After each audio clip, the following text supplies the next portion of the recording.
Good afternoon, ladies and gentlemen. We welcome you back at the Oman Cricket Academy's Ground 1 Al Amarat in Oman for the last match of this pentangular cricket tournament being played here. Oman is playing against Nepal. The last match, both the teams are vying for the top honors of this tournament. Oman got 6 points and Nepal also got 6 points. Ireland also got 6 points. So far, Oman has the better run rate, but today's match between Oman and Nepal will give you who will be the topping the table in this pentangular T20 cricket tournament. Netherlands, Ireland, Nepal, and Hong Kong were the teams apart from the host Oman. And Oman has won the toss and elected to field. Both the umpires, Vinod and Rahul Asher, is on. Yeah, thank you, Jamil, and I'll come in and sit next to you and join you after what was a very quick gap between the games. Andrew Leonard here, as you said, the rectangular tournament all comes down to this clash between Oman and Nepal, and probably no surprise to see Oman bowl first.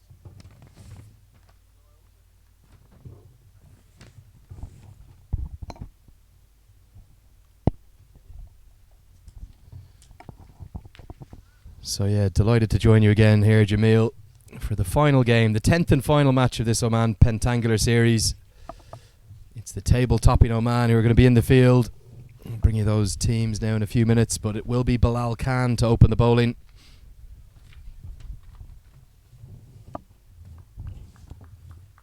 It looks to me like Oman are going to be unchanged from yesterday.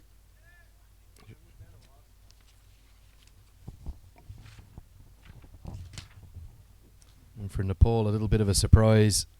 Rajbanshi coming out of the side.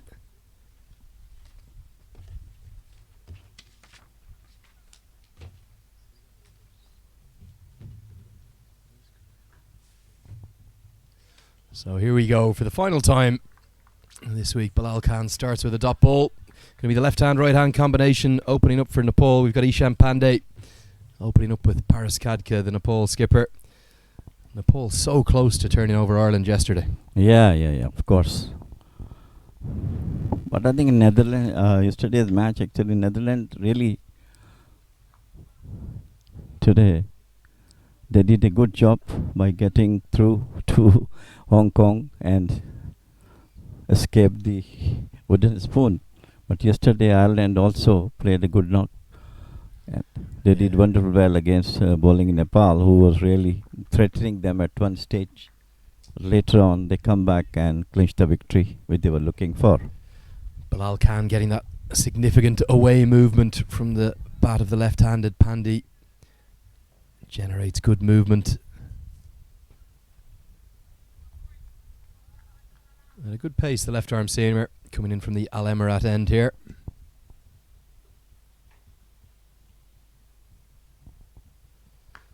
Squaring up Pandey again.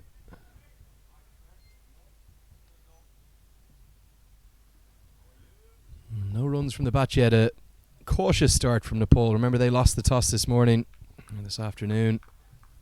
Paras Khadka calling incorrectly. And the Oman skipper, Zishan Maksud, deciding to bowl first, perhaps inspired by his spin bowling efforts in tandem with Kawar Ali. The two spinners sharing 8 wickets between them.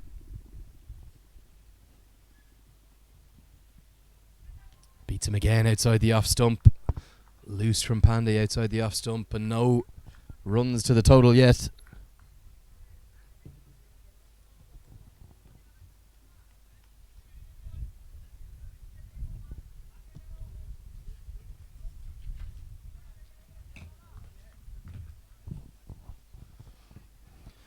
So an inauspicious start here for Nepal, really. Yeah, because unfamiliar. Actually, they like to go for the runs in the very first couple of overs, but some good bowling from Bilal kept them quiet.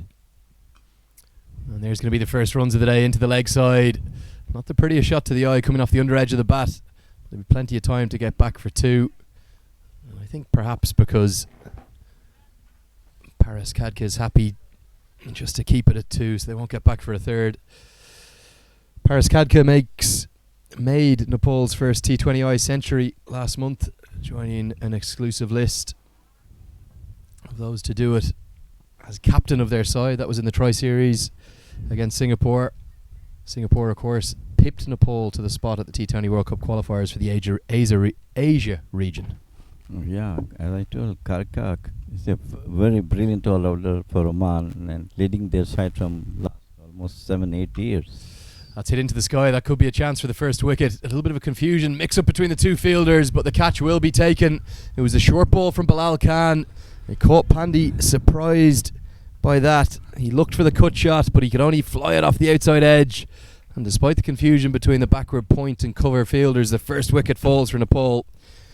Here's the replay. You can see Bilal Khan has dug that in, and just a little bit too quick for Pandey. There was very nearly a collision between the backward point and the cover fielder, but safely held on. Early strike for Oman. Bilal is always the strike bowler for Oman, and they were never let go without a wicket in the first test. And today he did that same. The first ball, short pitch delivery, and it was very awesome for the batsman. He tried to play it, as you correctly said, there was a collision between the point and the third man, the fielder. Unfortunately, both of them are safe and taken by Akib Ilyas. Good start for Oman. 2 for 1.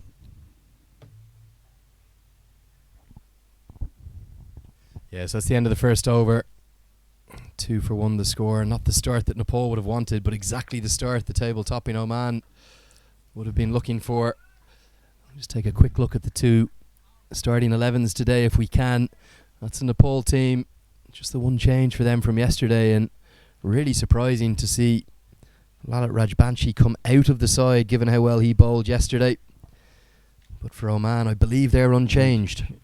Or is there one change? Khurram Nawaz has been out and Sandeep Gop has been brought in. Okay, yeah, sorry. Here it is. So Paris Kadka is underway immediately. And you're spot on, as you have been all week. Thank you, Jamil. Sandeep Good into the side in place of Khurram Nawaz.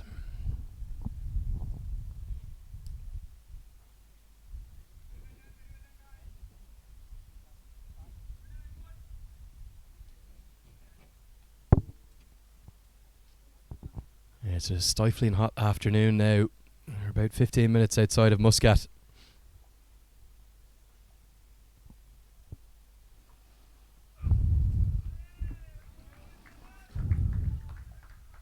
Beautifully bowled by Fayaz, but getting up good pace. Seen some good pace bowling this morning. Yes. We're just talking to the Dutch coach upstairs, Ryan Campbell, during the break about that talent that they've discovered in Brandon Glover. Yeah, of course, he bowled extremely well this morning with sheer pace and accurate length and line. Got 4 wickets also. So Oman has got a very good spearhead attack led by Bilal Khan Fiaz, followed by Mohammad Nadeem. All have sheer pace. It's going to be the first boundary of the afternoon. The short ball hit away by the new batsman to great cheers in the crowd. I think we know who the fans are going to be supporting today. Maybe a home game for Oman, but the Nepal fans follow them everywhere. And Arif Sheikh's account is underway with a boundary. Yes, it's a beautiful delivery, and he nicely placed over the square leg boundary for 4. So Yeah, we've seen the extra pace at times be hit away for runs and cause run scoring opportunities. yeah. But anything short of a length has just tended to sit up Yeah. and be hit away and hammered into the deep. It was too short. Not you. I'm talking about the short ball. Yeah, Trent Johnson there, the Hong Kong coach, just wishing us well on his farewell out of the ground, and we wish Trent and his Hong Kong side all the very best in that T20 Yeah. World Cup qualifier. Effervescent as always, the great Trent Johnson. Nicely steered by Arif Sheikh into the offside. And we plenty of time to get back for 2 as Nicely placed. Mehran Khan runs around to do the fielding from third man.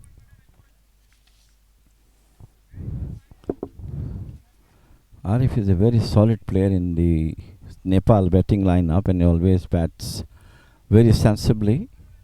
But in the last match, he got out quickly. This time, he played it out towards the gully region, Wacken Gully part got 2 runs in the first ball.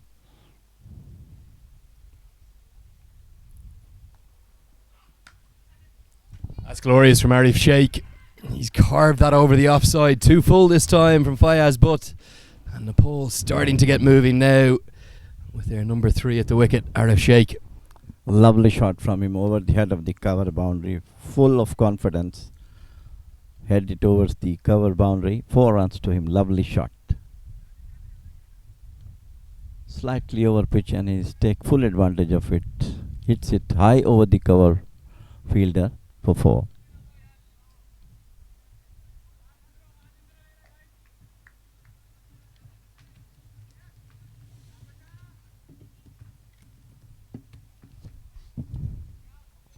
Yeah, the crowd just starting to filter in this afternoon, all around the beautiful surroundings of the Al Emirat Cricket Ground, where we've had every match of this tournament.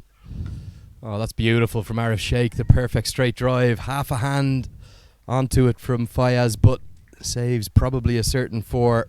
So he saves 3 runs, and Arif Sheikh will keep the strike. At the end of 2 overs, the score is 14 for 1. Beautifully placed by Arif, but well fielded by the fielder as well.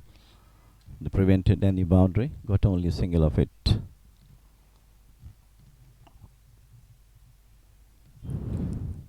End of second over, 14 for 1 Oman. Vidal continued to bowl the third over from the pavilion, and what Andrew says is Emirat end? Yeah, the pavilion or Al Emirat end, depending upon your point of view.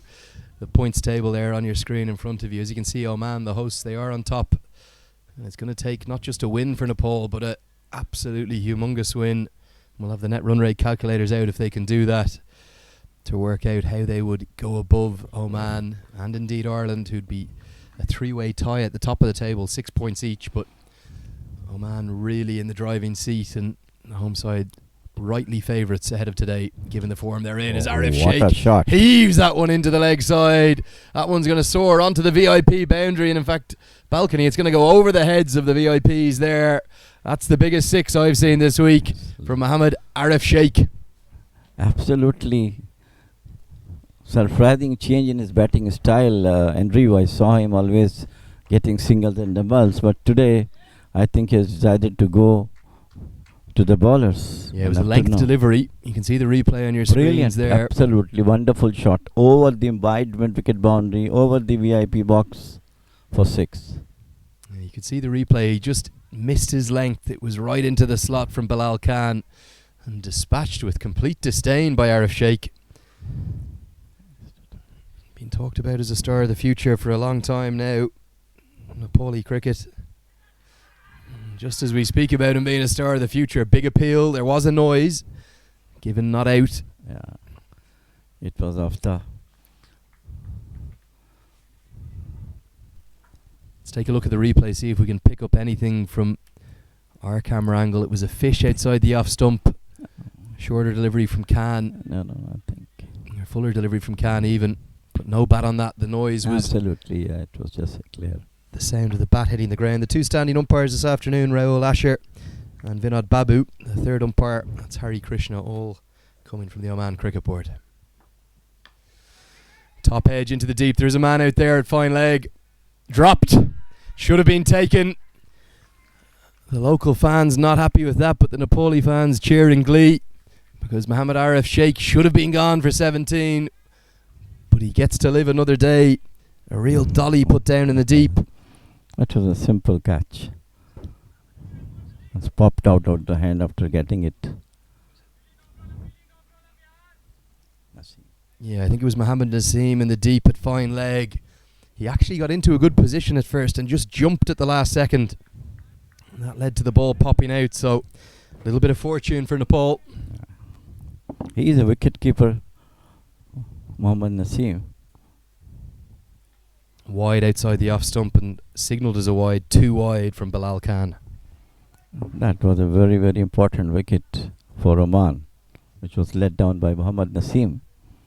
Arif Sheikh looks in a absolute form now, playing his shots as at his will.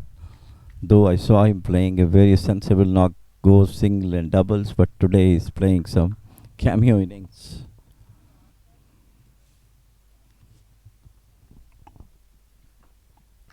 Cut away. That's glorious from Paris Kadke. Stand and deliver stuff. He knew as soon as the ball left the bat that he didn't have to run. Beat the sprawling dive of the backward point fielder. And that's just glorious from the Nepalese idol that is Paris Kadke. Yeah, of course. He's the hero in Nepal. I have seen when we've been in Nepal, people are crazy for him, and he's really deserved that love he got from the Nepali people. He has done a great job for Nepalese team, and he's keeping the team together as a captain. That's the best part of it. He just loses his shape that time, trying to heave that into the leg side. He's so influential for Nepal, not just with bat and ball, but as a leader. We could see that yesterday, the way he dragged his side back into the game against Ireland, marshalling his troops, ringing the bowling changes. He's a real icon of the sport. Yeah, absolutely, no doubt about it. And above all, he's a very, very nice gentleman. Very, very sensible cricketer, genius, playing for his country, giving everything he has for his country. He's an icon for the Nepali players also. Short ball, it comes off the top edge. This could be another chance. The wicketkeeper is going to try and take responsibility for it, and he's going to take a very good catch. That's outstanding work from Suraj Kumar, coming back into the team with the gloves on, and he's done the job, which is going to get rid of Paris Kadke in the final ball of the third over. Well, I think they are playing too early, those shots, because the number of over 3 overs has only gone. They should have ducked it down. But both the batsmen, I think, now decided to go onto the bowlers and finally cut out. Just seeing the replay there on your screen, you could see how much ground Suraj Kumar made across to his left. He called it immediately. He sprinted wholeheartedly to his left and got both hands to the catch, which was the key. But again, that short ball from Bilal Khan, it's causing problems for the Nepalese batsman. So far, brilliant catch from Suraj Kumar, and then a lot, about 25 to 30 meters from his place. Kept his eyes on the ball and shouted loudly, "That's mine," and took a brilliant catch. Nice effort from him. Resulted him getting a very good catch of. That is a very important wicket for Oman, because Paras is one of the best players Nepal has got, and Bilal Khan get rid of him with another short bouncer. Yeah, coming in at number 4 for Nepal is going to be Dipendra Singh. Couldn't quite get going in his innings against Ireland yesterday. Remember, Nepal were 73 for 2 halfway through their chase. They needed exactly 73 more from the remaining 10 overs with 8 wickets in hand. You felt like it was going to be a cakewalk for them, and they were going to score a historic first win over a test nation. But George Dockrell's spell, combined with some tight bowling from Simi Singh and real nerves of steel from Mark Adair towards the end, closed out the win for Ireland.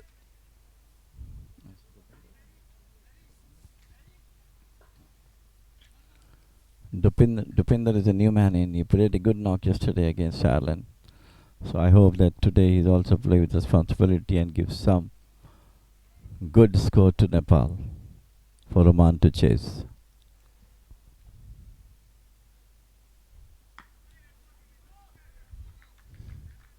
Yeah, Dipendra Singh facing up to the change in bowling as Mohammed Nadeem comes into the attack.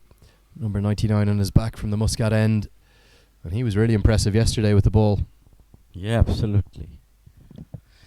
Nadeem has brought back into the attack. He is in great form, Nadeem, with his lively bowling, accurate bowling with sheer pace, not letting the batsman any chance to come over him. Absolute brilliantly bowled so far.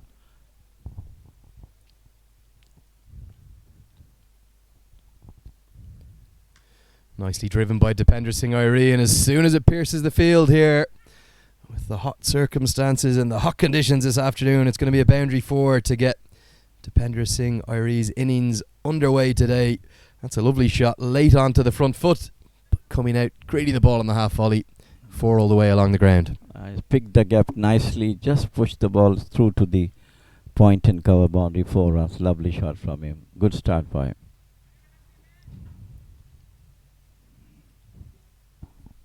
You could see Dipendra Singh was waiting on the back foot, almost expecting the short ball. But he overpitched Mohammed Nadeem and was punished.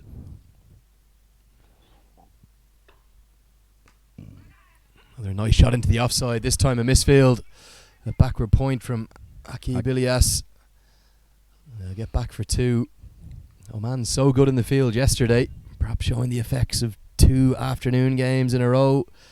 Hot conditions to deal with here. Yes, today's conditions are a bit different than yesterday. It's quite hot today afternoon as well. Normally the weather cooled down in the afternoon, but today things are still the same. But at least some breeze is there across the ground. Mohammed Nadeem, lively pace so far, bowled extremely well throughout this tournament.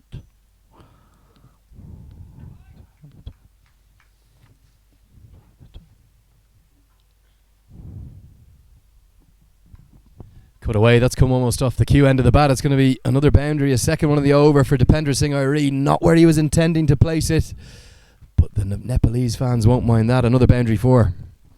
I think Nepalese batsmen have decided to go on to the Oman bowlers right from the word go. And Khatka and RF both have gone out playing unusual shots. And both the wickets fell to Bilal Khan, who bowled a teasing length and line and some good short pitch deliveries.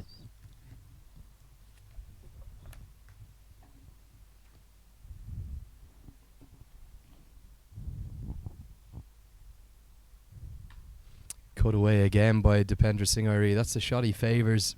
A slower ball from Mohammed Nadeem, not quite picked up. See this so regularly now in T20 cricket. And just chatting to the 2 coaches of the morning games, Trent Johnson and Ryan Campbell, they were saying in T20 you can't really afford to bowl the same delivery twice in an over.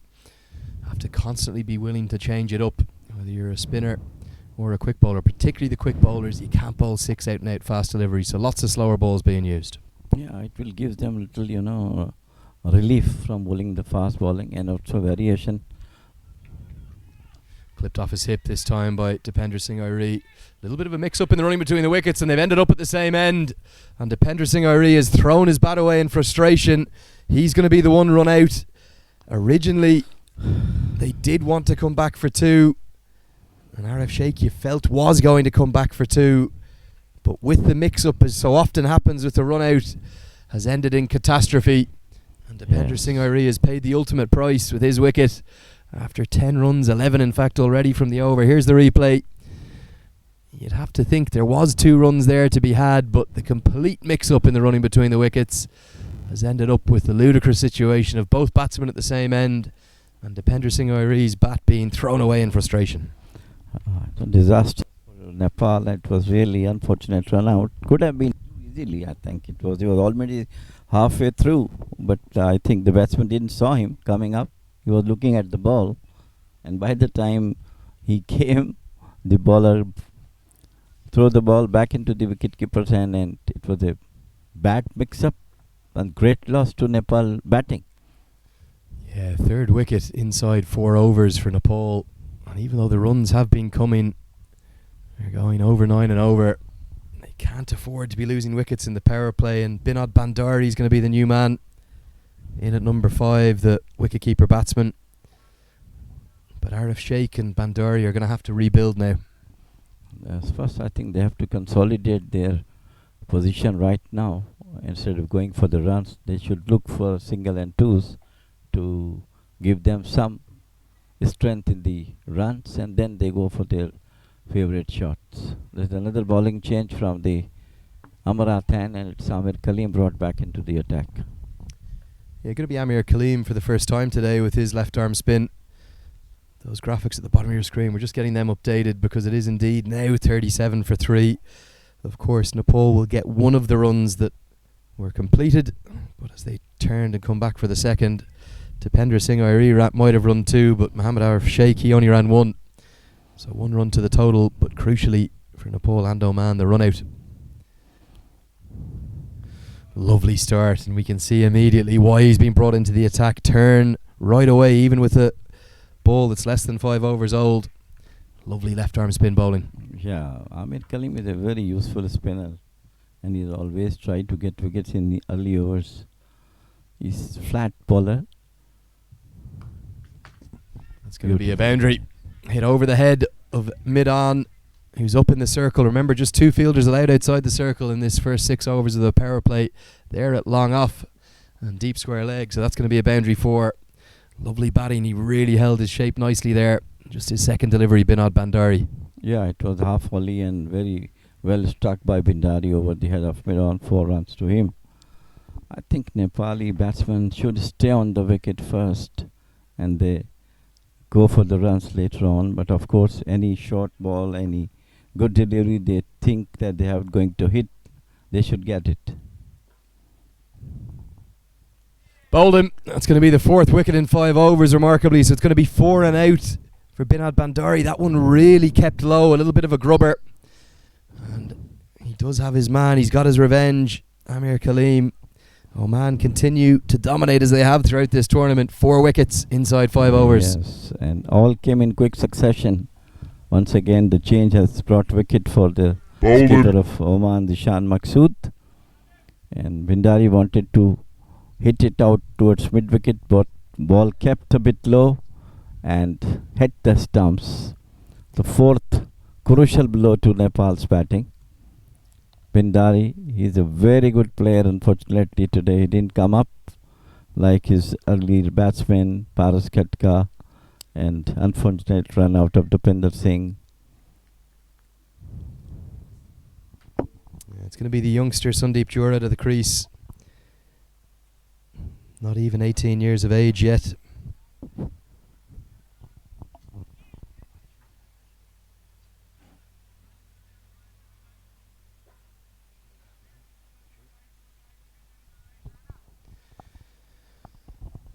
So 4.5 overs gone, and Nepal 41 for 4.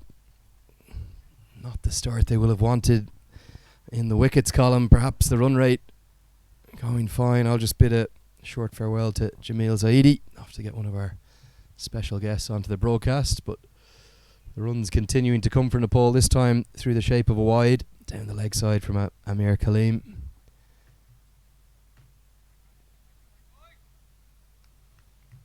Really focused Oman home side here. Remember, they're unbeaten, 3 from 3 at the moment. It's hit into the sky. Remarkably, it could be yet another wicket. Tossed up and taken. That's a really good catch at mid-off. Fantastically held over his head by Mehran Khan. And you have to question the shot selection of what is going to be a first ball duck for Sandeep Jura. It was tossed up temptingly by Amir Kalim, and he took the bait. And we'll bring you the replay now. Remarkably, 5 wickets have fallen inside 5 overs. That's going to be a first ball duck for Jura. Amir Kalim won't be on a hat-trick because of the wide in between the 2 wickets. But an inspired bowling change has brought about 2 wickets in the over. Nepal really living and currently dying by the sword. Sampal Kami going to be the new man to the crease at number 7, and I bet you just about 15 or 20 minutes ago he didn't think that he'd be into the wicket inside the 5th over, because those graphics on your screen are correct, and the score currently 42 for 5. After 4.4 overs, we've seen nothing but action in these first 5 overs.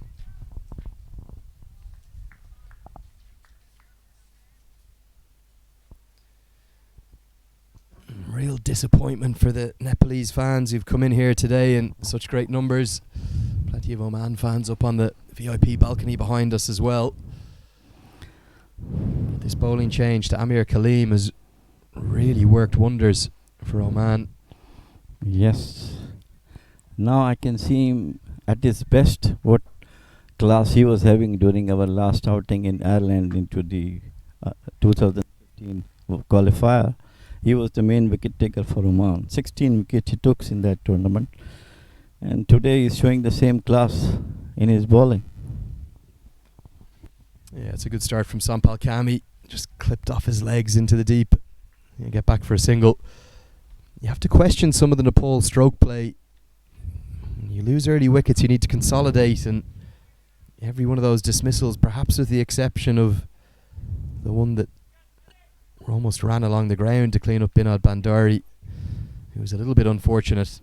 The others all caught out playing aggressive shots. I think they're playing too early their shots, I think, rather than consolidating themselves first and then play their game. Cut into the deep by Arif Sheikh.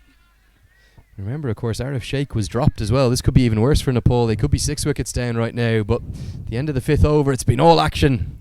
In this, the final match of the Oman Pentangular Series, Nepal moved to 44 for 5. Half of the batting went into the pavilion of Nepal. That is really unfamiliar, but all credit goes to Omani bowlers who did a remarkable job. First, Bilal Khan got 2 wickets, and then Amir Kaleem also brought in and got those 2 wickets in the last over. One unfortunate run out of Dipendra Singh is, of course, is a question, because there was misunderstanding between the two, and both the batsmen were stranded at one end. There's some lack of communication between them, but anyhow, Oman take advantage of that, and Dipendra Singh got run out. 5 wicket down, 44 is the score. Over number 5 is on. Mohamed Nadeem going to continue from the Muscat end. Really, you just have to question the tactics of Nepal here. Coming in as the lesser fancied side, the only one of the 5 not going on to the T20 World Cup Qualifier. They've had a good week. Wins over the Netherlands and Hong Kong, and very nearly beating Ireland yesterday.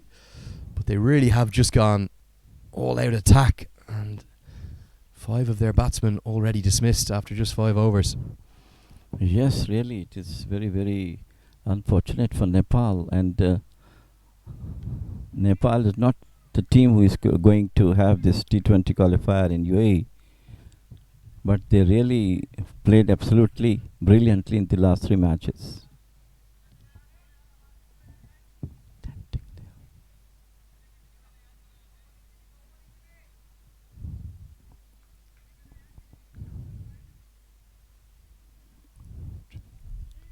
It's a glorious day here in the Al Emirat Cricket Grounds, the home of the Oman Cricket Academy.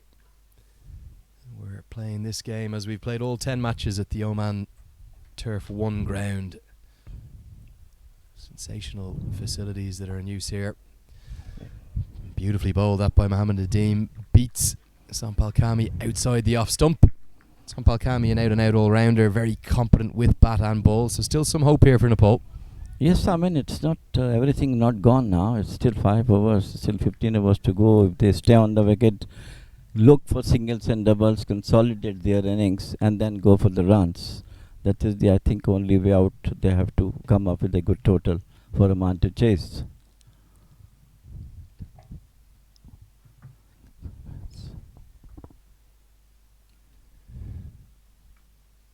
Sampal Kami looks for the late cut. It comes a little bit off the under edge, but they will get back through for the single. Bilal Khan doing the fielding down at 3rd man. That's absolutely beautifully and brilliant catch taken by Suraj Kumar of that delivery from Bilal Khan. He ran about 20 meters from his place, kept his eyes on the ball and took a brilliant catch. And immediately after that, 2 more wickets fell. So Nepal is now really struggling. 46 for 5, over number 6 is on. Bowled by Mohammad Nadeem.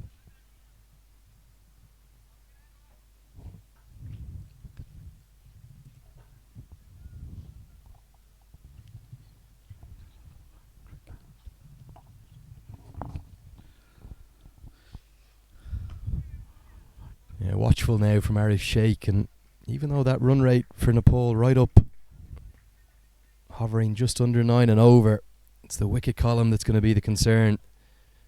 5 wickets inside, less than 5 overs. Disastrous start this for Nepal. Yeah, just bring me the memories of yesterday's drastic collapse of Netherlands in just a space of about 20 25 runs. They lost 8 wickets at one stage, 71 for 2, and then suddenly uh, career best bowling figures by Khawar Ali, who got his first international T20 hat-trick. Big edge and given. That's the 6th wicket inside 6 overs. Consistency here with a wicket going almost every over for Nepal. This is a disastrous start for them. Mohammad Arif Sheikh looking for the cut shot. And you're going to bring you the replay here. It wasn't quite short enough to cut. Mohammad Nadeem, back of a length, finding a thick outside edge and through to the keeper. Suraj Kumar, who takes his second catch of the innings for him. Well, I think you give all credit to Oman. They are doing outstanding performance in all departments of the game, batting, bowling, and fielding. So far, they are unbeaten in this Pentangular T20 cricket tournament. Everyone is giving his heart out for the Oman national team, and Nadeem is one of them who is always giving them the breakup which they need to. And it's going to be the big hitting all-rounder Karen KC coming into the crease now. And he's already performed some heroics this week. He very nearly did it again against Ireland, hitting the first ball for 6 and the second ball for 4 off mark Adair to give Nepal late hope of a famous win.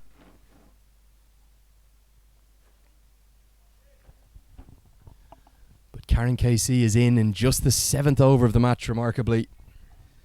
And after 6 overs, Nepal have fallen further to 46 for 6.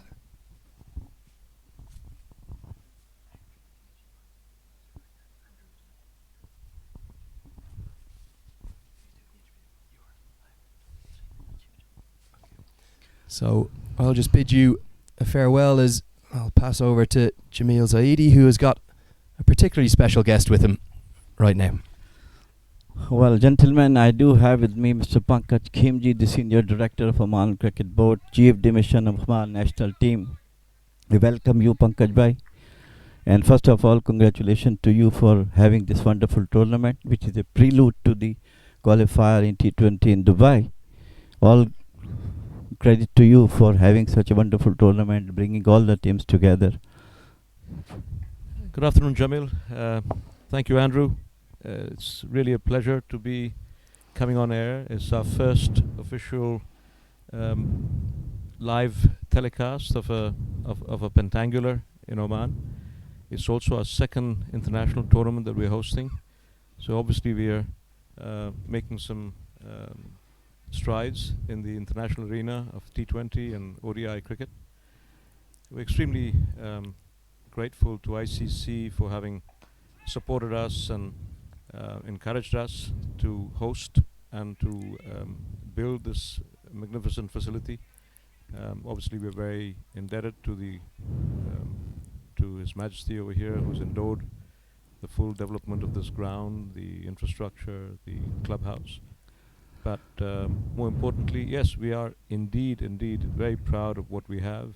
It's to Oman Cricket's credit that they've been able to not only build a ground and the infrastructure on it, but also the team, which was even more important. That had we not had a good team, all this infrastructure would have been futile. Pankaj bhai, please tell me about the remarkable success that Oman team has got from last 5 and 6 years. It is really remarkable success Oman has got. So Jamil, you were very much part of that initial build-up of the Oman team. We started as rank amateurs, ranked in the 38, 40 in the world. We just got our associate membership only about 7 years ago in Melbourne at the ICC, and it all started from there. We started from a Division 6 and moved up all the way to Division 2, and now here we are playing World Cup qualifiers. So indeed, it's been a remarkable progress by any yardstick, and I think for an affiliate nation 6 years ago to associate status and now to international status, I can only say it's been due to a few very basic uh, development areas in Oman. Number one, you pick the best support structure to support the team. Number two, you give them all the incentives. Number three, the board sticks to governance and stays out of cricket affairs, and that's what we've tried to play on. The fact that we've got 3 or 4 or 5 large corporates who have been sponsoring good teams at the Premier League has also helped build the bench strength of Oman's cricket. And after you win one, you get encouraged. You build a better team. You win two, you get even more encouraged. And I think the wins that we've had over the last few years have encouraged us to put in more towards developing quality cricket and not just the infrastructure. What's So- your plan for the future of Oman cricket? The way things are going, it's extremely good for Oman. Just 50 for 6 now, Nepal at the end of the 8th over. Yes, Pankaj Bhai, please. So the future looks very good. At the moment, we've got this 30-month period where in the ODI we've got to play 9 triangulars. We played one. We had a good series in Scotland. We're hosting the next one here in January. And then in February, we're touring Nepal. So we've got a very busy schedule over the next 30 months to see whether out of the 7 teams which are ranked number 14 through to 20, who stands out and makes it to the World Cup qualifiers for the 2023. Having said that, we are also very keen on developing grassroots cricket. We also need to be very wary of the fact that it's not just cricket for expatriates in Oman. We need to build a very strong national interest in cricket over here. So over the next 5 to 7 to 10 years, we intend to focus a lot more on grassroots development of cricket, and that is to bring as many national schools to inculcate cricket as an activity, after-school activity program. So we've just started that program now. So my last question, Pankaj Bhai, is that about the local cricketers here. So far, we have not seen some very good local cricketers coming up playing in the national team, apart from a couple of them. So do you have any plan to give them more training and facilities so that they can come up and join the national team? Jamilu, you're absolutely right. We have kind of faltered, or I should say, we've actually not progressed very well in terms of developing local talent, in terms of national cricketers. But this is going to be the main focus going forward. It's not easy to pick a person in his 20s to come and train him to go and play for to play for the national team. But if I can pick up a 7, 8, 9-year-olds and in numbers from local schools and get them to be interested in cricket, let them start wielding a bat and throwing the ball, this will go a long way in developing the future of Oman cricket in the next generation, for the next generation. So that's the kind of goal we have. It's not about developing 1 or 2 or 3 individuals, but to have a larger interest at grassroots level, a broad-based interest at the ground level, to start getting them interested in watching, playing, and appreciating cricket. Thank you very much, Pankaj Bhai. Now I moved on to my commentator partner, Andrew Leonard. And Leonard is going to have some question from you. Thank you, and please stay with us. Thank you, Jamil. Thank you, Andrew. Yeah, thanks a million, Jamil, and a real honour to sit down next to Mr. Pankaj Kimji, who's our guest of honour. Of course, he's the Senior Director of the Oman Cricket Board. A little bit of a mix-up there between the 2 batsmen at the crease, Karen Casey and Sampal Kami, trying to rebuild this Nepalese innings after a little bit of a disastrous start. 6 wickets in 6 overs, but not a disastrous start perhaps from your point of view, Mr. Pankaj. And you tell us a little bit about the history of this development here. World-class facilities, just about 15 minutes outside of Muscat. Thank you, Andrew, for your kind words and for your appreciative comments about the infrastructure here. Yes, it's been a long wait. It's been a dream come true. We're very appreciative of the fact that we had the Ministry of Sports, who had a large area demarcated for sports development, and they were able to carve out a large chunk of land and give it to cricket. You must remember that cricket is not a small sport. It occupies a large chunk of ground. It requires a lot more resources to run cricket than any other sport, as a matter of fact.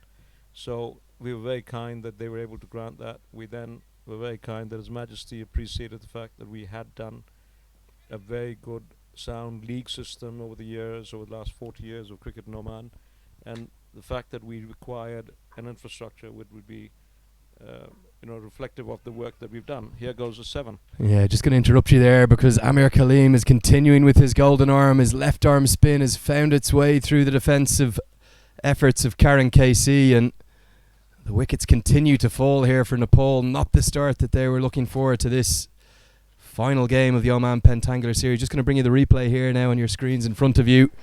And there was a little bit of drift and dip. And here comes the replay. Beautifully bowled. Beat him in the flight and goes on to hit the off stump. And this Oman side, unbeaten all week, remember. They look like they're going to go on and seal this series. But yeah, the facilities you have really, they don't just seem good from an Omani perspective, but from a world-class perspective. You've had the ICC over for the official opening towards the end of last year of the Cricket Academy here. So we're very privileged. We had Dave Richardson earlier on when we played the quadrangular against Scotland, Netherlands, Ireland and Oman. And then we had William Glenwright, Maila Jayawadne and Anil Kumble, who graced the 40-year celebration and the official inauguration of these turf wickets and the clubhouse and the Oman Cricket Academy. So yes, we've had a very good year. We've got a fantastic year to celebrate 40 years of Oman cricket, glorious years. And this team is doing far more justice to the cause and to the celebration by winning all the matches so far, and it seems that this match seems to be heading well in Oman's favour so far, but it's cricket, you never know. There's a second innings to be played. Absolutely. We'll see how it goes. And the Oman side, it's not just the T20 format that it's been thriving in. Of course, they gained ODI status for the first time at the Cricket World Cup, they've advanced to Cricket World Cup League 2, where they'll now play 36 ODIs over the next 2.5 years. We saw the first of those triangular series up in Scotland, where Oman won 3 out of 4 matches. How important is that format to Oman? Is there a realistic pathway there to the 2023 World Cup for Oman? I think it's an incredible format that ICC has put forth. We had a superb 3 days of discussing it and planning it, and the way they went about planning it, where it was an all-inclusive effort by the 7 countries, and we all put it together and we agreed the format. Not just that, not only playing these the 9 triangulars, but we also will be playing a lot of internationals on the sides of each one of them, either before or after. They'll mainly be T20 internationals there around could the be ODIs. T20s internationals, there will be ODI internationals going on, and then as we go, let's say if we are going to America, we might stop over in Netherlands or Ireland or somewhere Jersey and play a couple more games on the way there, on the way back. So I think there's a lot of cricket in store for us over the next 30 months. It's cricket all the way. And is that regularity of fixtures that the Cricket World Cup League 2 that it will give you? It'll give you 36 games over 2.5 years, but if you can finish in the top 3 of that, you'll automatically progress to the 2022 Cricket World Cup Qualifier. I know almost all the focus is on 2020 cricket here this week, with the 2 T20 World Cups coming up in the coming 2 years, the T20 World Cup Qualifier next week, but surely this pathway is something that Oman must be aspiring to and going on to the Cricket World Cup Qualifier. If I had to give a toss between the ODI and the T20, I'd obviously go for the ODI. But we seem to have got a very, very good team. The players are very anchored. We've got a superb support structure headed by Duleep, Rowan, Everett. We've now got Avishkar Salvi, who's helping with the fast bowlers. And it seems to be really, really working well. We've brought in some old hands like Amir Kalim, who's coming in and playing, and he's doing a wonderful job. Of course, our 2 bowlers, Kawar and Shani, the captain, have been just fantastic in the past few days. So in the ODI series, yes, we've again made our mark. We had a superb series in Scotland. We're very pleased with how the boys performed under the conditions, both weather and Slightly different to here in Muscat. A few plus or minus a couple of degrees, but it was more like 15 degrees, 14 degrees in Scotland and 29 gusty winds. So it was something very different from what we normally used to.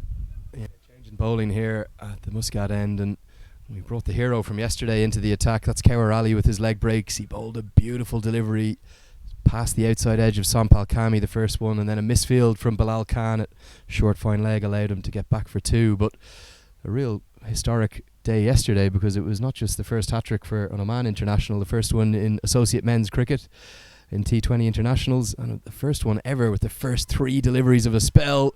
And just as I say that, he's found yet another wicket. It's what he keeps somehow managing to do. Kawar Ali, 4 wickets yesterday, his T20 international career best, and this time he's found yet another wicket, and he's rooted out Sampal Kami, caught in deep square leg. Here's the replay. The 8th wicket falls for Nepal. I don't think Kawar Ali's going to mind me saying it wasn't the best delivery. He's going to bowl a little bit shorter, but that doesn't matter. Pulled into the deep, wicket is in the book. That is correct, Andrew. It feels good to see the boys really capitalising on all the hard work that they've done.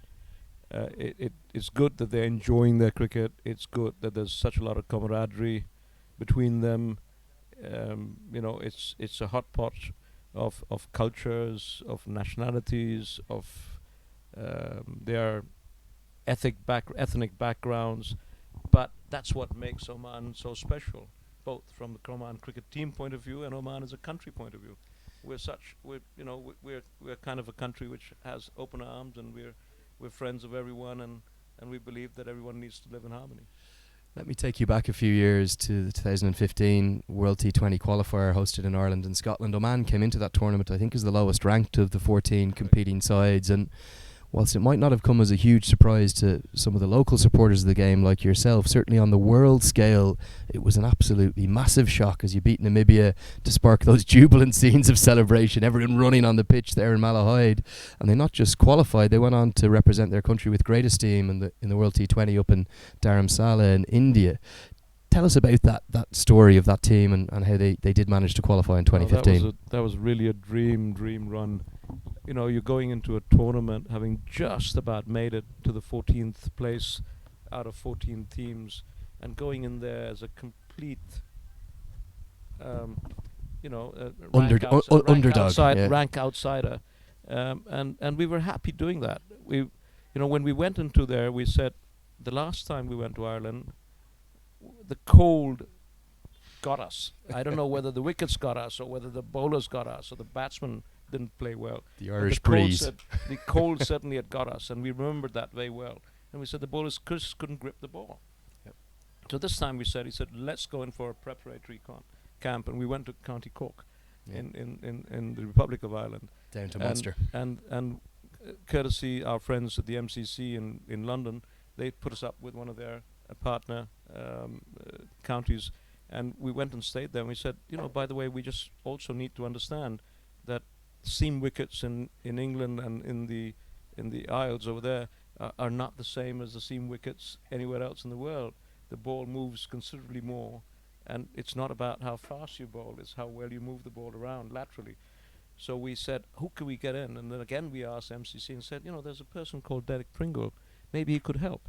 So we brought Derek in to help our seamers, and our seamers bowled so well, so proud of them, that we, step after step, one match after the other, we just got getting better, and we had some fantastic games. We beat Afghanistan, we were there, we beat Namibia there, we had a super game against Netherlands. So, it was a dream run. I remember I saw the first 2 games, and I went back and I said, it's summer, and I need to be with the family. I've been traveling so much for work, and I should go away. And I actually went away, leaving my parents behind alone in Scotland. And after the few wins, my father called back. He said, "Get your butt right here." You've got and to be I here. actually got on the flight from India and flew back, leaving my family behind, and went back straight to Dublin for the 2 games. And The then playoff matches. and the fantastic game we saw against Namibia was really the culminating, of all hard work. And then we went to Dharamshala, and there we had a fantastic run as well. We got Ireland in what was supposedly one of the best ODI T20 games ever played, part of that World Cup build-up. And here we go again. This could be the 9th wicket. It's going to be. Amir Kaleem continues to work his magic. A really poor shot, to be honest, from Sandeep Lamachani. He's going to fall for 2. And yet another wicket. This is turning into a rout. Here comes the replay. 10 overs gone. It's now 62 for 9, remarkably. It was tossed up slowly into the air and too tempting for Sandeep Lamachani. He looked to hit it into the leg side, but all he could do was scoop up an easy catch to Mohammad Nadeem at extra cover. And Lamachani, we'll see him bowl his leg breaks in a little bit, but Amir Kaleem's got 4 for 13, so another career best. The 3rd in 3 days for the Omani bowlers. These spin bowlers are really weaving their magic. They know these home conditions so well. Well, they sure are doing a lot of that, and we always thought that our fast bowlers was something that we're proud of. But now the spinners have obviously made their mark, or making their mark rather, and making me eat my words earlier on that I said. But yes, going back to Dharamshala, that was a fantastic series. Actually that was probably the time after the Ireland-Scotland qualifiers that Dharamshala really put Oman on a recognition path within the ICC, where ICC suddenly said, that wasn't just a fluke where they went from 14 to 6, but the fact that they played in Dharamshala was something exceptional. And we played under conditions where I wouldn't say hostile, but the weather wasn't all that great either in Dharamshala. Yeah, a couple of the games washed out indeed. The Netherlands going out thanks to the rain. Unfortunately, that had we got that a couple of games, I don't know, maybe we could have gone. I wish it had rained against Bangladesh so that we would have got 1 point. And Exactly. I wish we'd played against Netherlands and got 2 over there. But all the same, we had a fantastic run. And then from there was no looking back. Looking ahead now, just finally, to the T20 World Cup Qualifier that's coming up in the UAE starting next week. How are you going to cope with going from this underdog status, where complete unknowns on a global scale, into a qualifier where no one expected you to qualify, where realistically you're probably going into this tournament, particularly after this week with the Pentangular series, probably joint favourites with Scotland going into the event, you'll be looking for qualification at a minimum? Yeah, I would hope so. I think we're not having any expectations. All we want to do is go back and play our normal good cricket, where the bowlers bowl to plan, the batsmen bat sensibly, and we field well. I mean, those are the 3 main ingredients. So, whatever said and done, if we can get our really our good act fielding in the together. deep there. I'm just going to interrupt you for 1 second, because that was outstanding, right on the fence from Mohammad Naseem, showing the commitment. Even though Nepal are 9 down, every run still counts, and he saved 2 there. Please continue.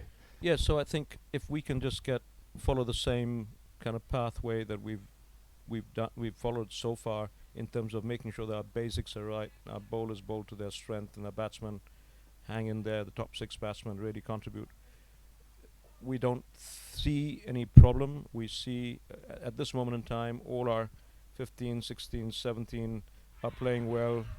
And there's one man who's playing well on your screen, because There he's you just go. taken a It's 5-wicket 5, haul. Amir Kaleem has taken his first ever career T20I 5-wicket haul. He's proved far too good for Avanesh Bahara. He's cleaned up the off stump. We're going to bring you the replay. It just skidded on with the arm. It was flatter through the air. Bahara looked to heave it into the leg side, and inside of 11 overs, Nepal have been bowled all out for 64. And with that, I think it might be time to pay a huge thank you and a fond farewell to Mr. Pankaj Kimji. He's the Senior Director of the Oman Cricket Board, such a huge part of this story, and what a wonderful story it is. All we can say to you is we wish you well, not just this afternoon, closing out the victory here in the Pentangular, but in the T20 World Cup Qualifier, and hopefully on to Australia in 2020. Thank you, Andrew. I look forward to seeing you in Australia. Thank you so much, Mr. Kimji. And it was fascinating to hear his thoughts as he gave us all the background and the information about this rather remarkable story that is Oman cricket. And the story just continues to get more remarkable. Oman have just bowled Nepal out for 64. Remember, this is a Nepal side that have won their first 2 matches.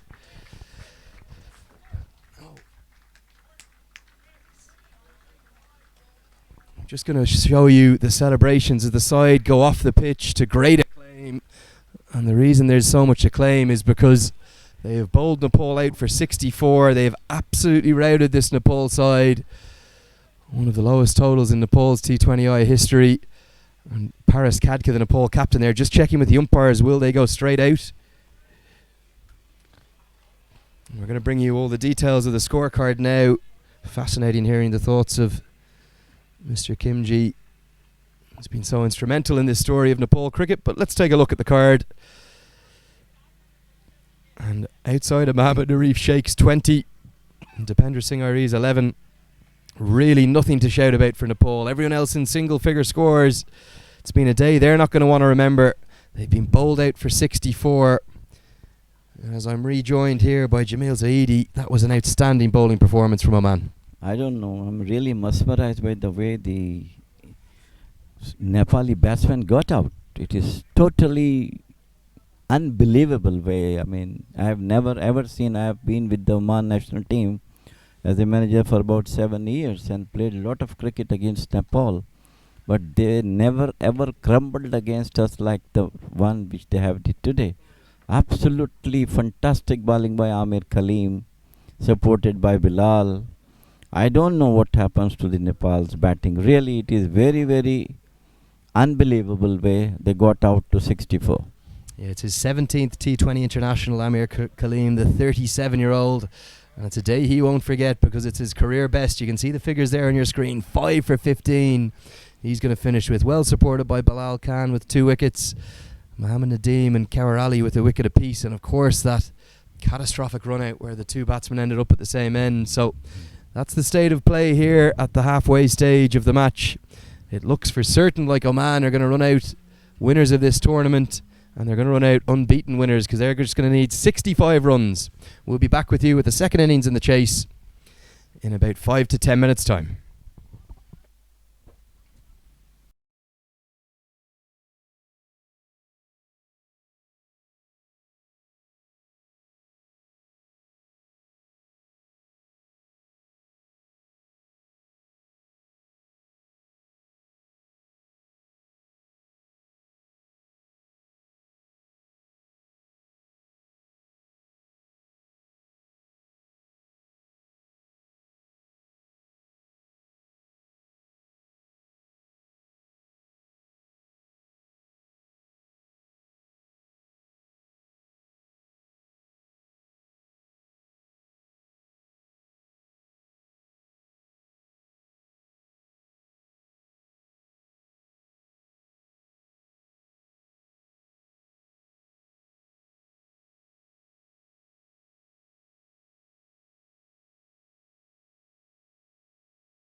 Welcome back and good afternoon. You're joining me, Andrew Leonard, here with Cricket Clubs Live and Oman Cricket, bringing you these pictures of the final game, in fact the final innings now of the Oman Pentangular Series. It's the 10th of October. It's just approaching about 3:15 local time, and if you're just joining us, you've missed 45 minutes or just under an hour of the most remarkable action, as Amir Kaleem has inspired the hosts Oman to rout Nepal all out for just 64. Their second lowest total in T20I history for Nepal. Only been bowled out for a smaller total once in their history. That was by Ireland back in 2015 when they were bowled out in Stormont for just 53.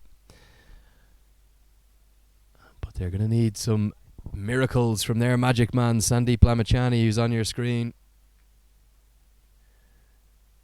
He'll be opening the bowling with his leg breaks. He's been outstanding. He's the leading wicket taker in T20 international cricket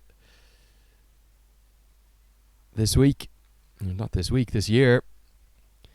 He's had a really good week as well. Good against Ireland. Also a 4-wicket haul in Nepal's victory over the Netherlands.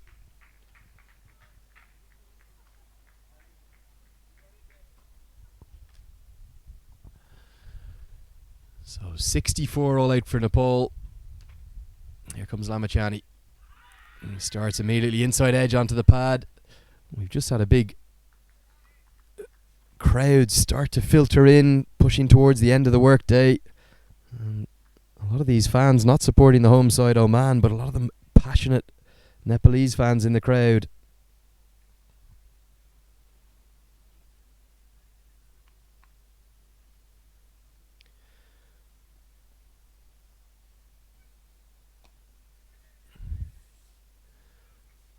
So opening the bowling for Nepal is Sandeep Lamachani, but opening the batting for the hosts Oman is Kaur Ali, the man who took that hat-trick yesterday. He's off the mark, he's on a single, and Aqib Ilyas at the non-striker's end.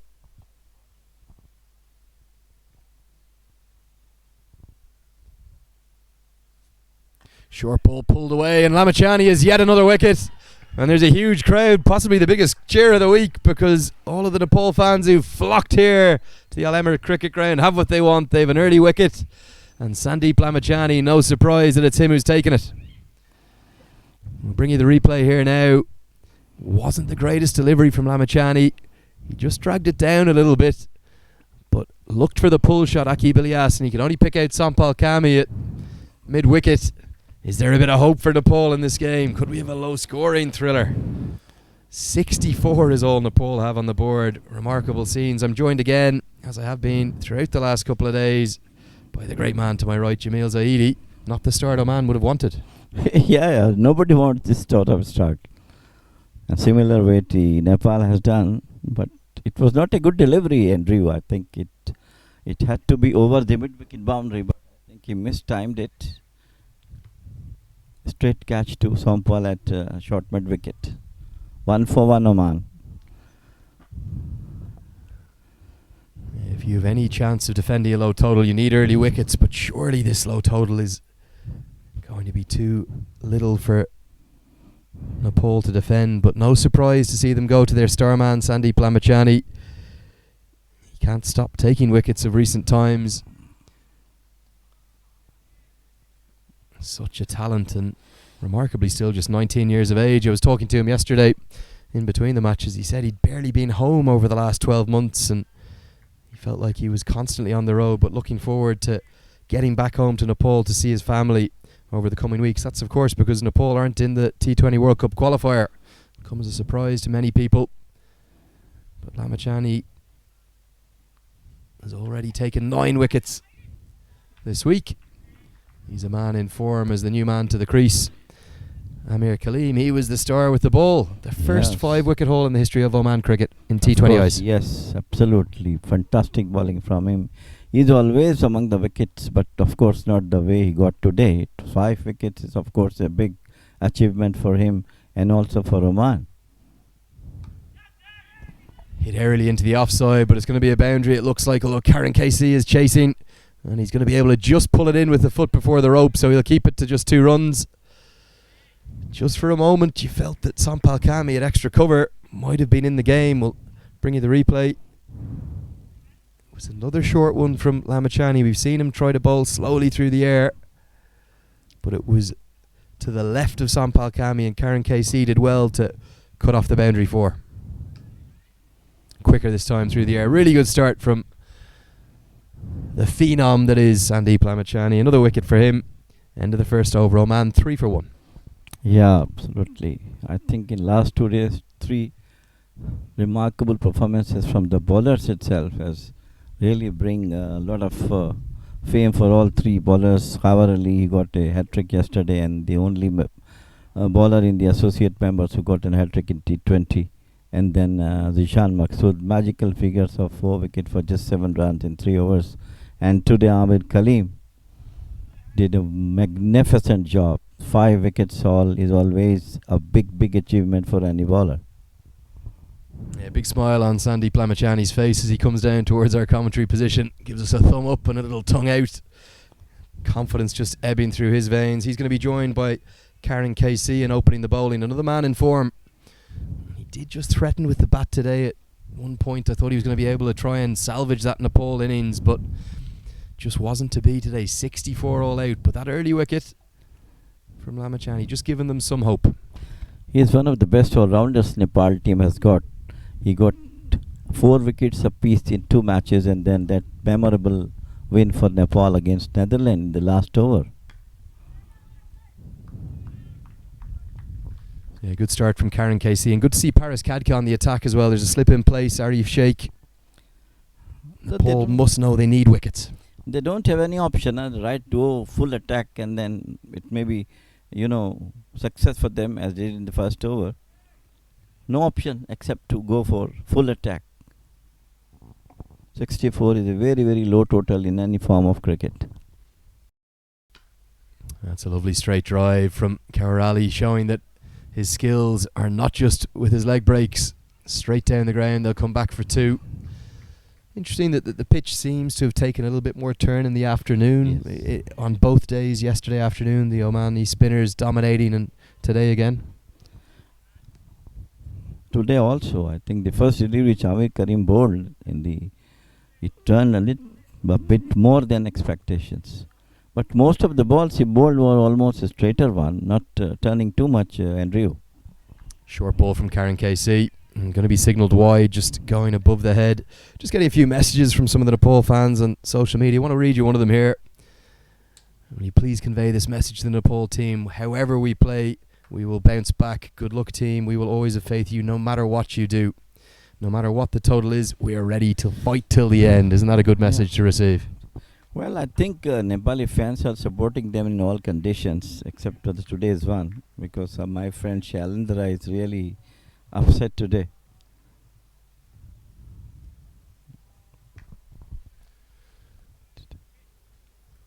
Good tight stuff from Karen KC, but really need to find the breakthroughs here in Nepal, and they're going to need to find them in this power play, this first 6 overs. Remember, Nepal were 6 wickets down inside the power play. Some of the shot selection from the upper order, I have to say it was a little questionable. They continued to attack. Except, I think, the first over with Bilal bowled and second over with just 2 short pitch deliveries. The other wickets, I think it's totally a sort of, misjudgment and early playing their shot rather than to keep the wickets intact.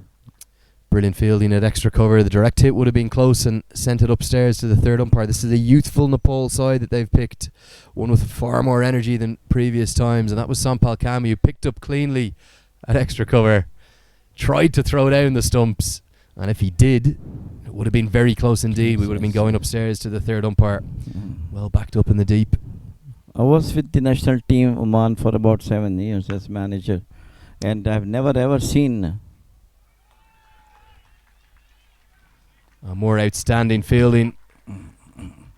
This time coming in the deep. That's deep square leg. That's Sandeep Jora out there, diving full length to his right, and remarkably restricted to just 1 run. Saved the boundary, got up onto his feet quickly, and threw the ball in to bring the left-handed Amir Kaleem onto strike. Talking about the Nepal team, I told you that I've been with the national team for almost 6, 7 years, and so many times we have played against Nepal. It was never ever easy for us to take victory against them. They are always fighting till the last ball. But today's performance is obviously one of the worst I've ever seen from the Nepal. Tight stuff from Karen KC. Just 4 runs coming from the over. So Nepal scrapping hard here already. At the end of the second over, Oman 7 for 1. Surely on a cakewalk to an unbeaten series here. Yes, of course. A splendid performance, all-round performance from them. They have excelled in every department, bowling, batting and fielding. And I hope that they should carry this form into the World Cup T20 qualifiers, where the things will be slightly different from here. Everybody will be trying hard till the last drops of blood of the team and the players, that they should not let any team to win easily.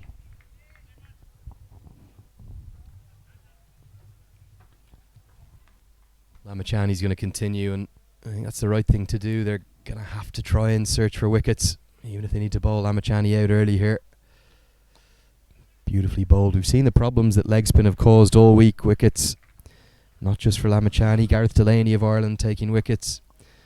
And of course Kaur Ali of Oman. So important leg spin in the modern T20 game. Yes, he has done a remarkable job in the last couple of years for Oman as a bowler. He is a opening batsman for Oman. Almost a mix-up, but they will get through for the single. We don't want to ruin the anticipation of Oman winning this match, but just going to give you a little bit of an update from Bertus de Jong, who sent me a tweet. Certainly one of the finest cricket journalists in Europe, without doubt, and he's told me that actually by the arithmetic, even if Oman had been bowled out for 0, they would still take the title on net run rate, but they won't be looking to do that. They'll be looking to take the win and ensure that they go unbeaten onto the T20 World Cup qualifiers. Yes, sweet tweet from your friend. Absolutely, he's right. The way the things are going in favor of Oman. That's hit away early into the offside.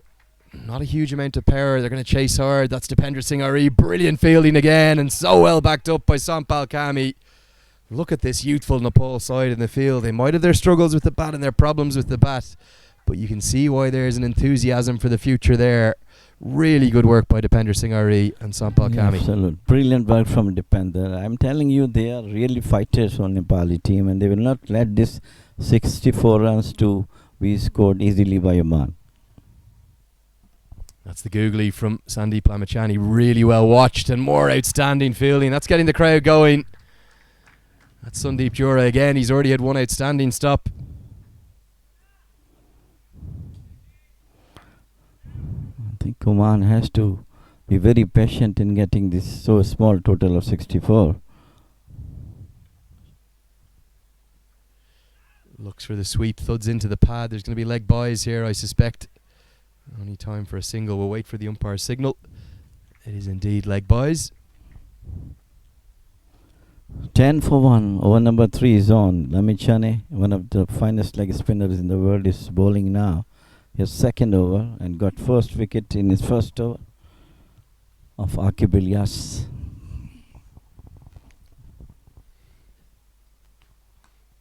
Nicely bowled by Lamachani. You can see he's just searching for the wickets, getting the full bag of tricks from him. We had the googly there to the left-hander, but it was well read by Amir Kaleem. And Oman, with such a low total to chase, they don't need to do anything silly. Just going to have a slight break in play at the end of the over. Lamachani completes his second over. He's got 1 for 6. The break in play is going to be a change in bat. I'm not sure Kaur Ali likes the one he's got, so he said he's going to take a brand new one. 11 for 1. Oman chasing a modest target of 64. And the last over bowled by Lamachani was a good one.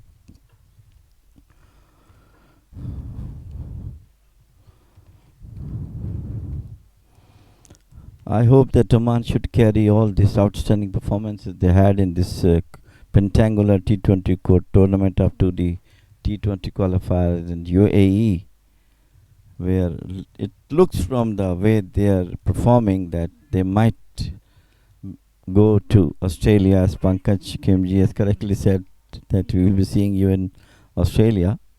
So I hope they should do that, keeping their excellent form. Yeah, that's the points table on your screen. I'm just giving you a very quick look at. As Karen KC comes in and is dispatched by Amir Kaleem, the low full toss. It was the attempted slower ball. Hammered away into the offside. Yes, it was a low full toss, nicely played over the cover boundary for 4 by Amir Kaleem. Yeah, that's the points table. So one thing is for certain, Oman are going to finish top of this Oman Pentangular Series. Whatever happens here, even if they somehow miraculously lose here to Nepal, their net run rate will keep them on top. But they'll be looking to take the win. Edged and not edged. A huge appeal from Karen KC and the keeper Binod Bandari. They felt they had their man, but the standing umpire was unmoved. There was a noise, certainly. Let's see if we can bring you the replay of that one.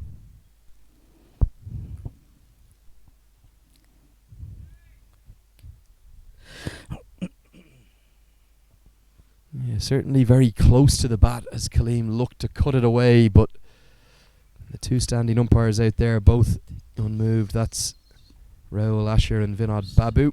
Hari Krishna, the third umpire. Short ball pulled into the deep. There's a fielder out there. And whether that was out or not is not going to matter, because the loud cheers you're hearing in the background, this big crowd that's filtered into the Al Emirat ground, they're all cheering for Nepal, really. Yes, that's the second wicket. They are fighting valiantly. Nepali bowlers and fielders did extremely well so far. Lamichane got the wicket they're looking for in the very first over, and now Karan Casey has got Amir Kaleem out right in the hands of deep square leg boundary. Yeah, we'll bring you the replay. It was a short ball from Karen KC, and Amir Kaleem was tempted into the trap. He pulled it from outside the off stump. It was a top edge, and it was really a simple catch for Dipendra Singh out there at deep backward square leg. He couldn't have picked him out better if he tried. Yeah, I think I'm sure the things will not be that much easy for Oman the way things are going to get 64 runs, though it is the modest total. But I think they have to struggle a bit the way the things are going in 4 overs, 2 wicket down, 15 on the board. Jamil, are you getting nervous beside me? No, I know. You said that Oman historically sometimes have struggled Yes. to chase scores, and you're a bit of a nervous watcher. Absolutely right, but not the total 64 if they did it today. So of course, it will be disaster for me as well. Just 64 on the board from Nepal, but they really are fighting valiantly. 2 wickets inside 4 overs, 1 for Karen KC, 1 for Sandeep Lamachani. And Paris Khadka is going to continue to attack, because the slip's going to come into place from the leg side. That's This is the right Shake. technique now for them to attack. short ball again, pulled away. It is aerially, but it's going to be one bounce just for a moment. That large Nepal contingent in the crowd was getting excited.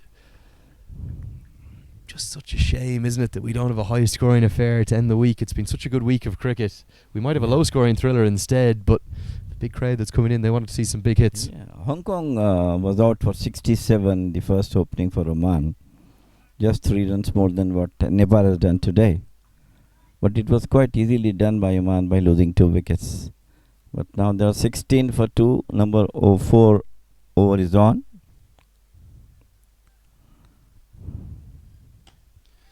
Just worked into the leg side by the new batsman. That's Suraj Kumar. He's in at number 4. Kaur Ali, the opener, leg spinning all-rounder. He's still there as well. Do you think it is a trait of the associate game that the bowling tends to be a little bit stronger than the batting? As of now, if you feel that Oman team has the balanced in bowling and batting both. And that's the thing which is working out for them in this tournament. Good work from Karen KC, cutting off the single. So another tight over, 6 runs coming from it, and crucially the wicket. So Oman 17 for 2 after 4. We saw a little bit in the Tri-Series in Ireland. I know Ireland no longer an associate nation, but still a developing nation very much now. They're have test status from the ICC.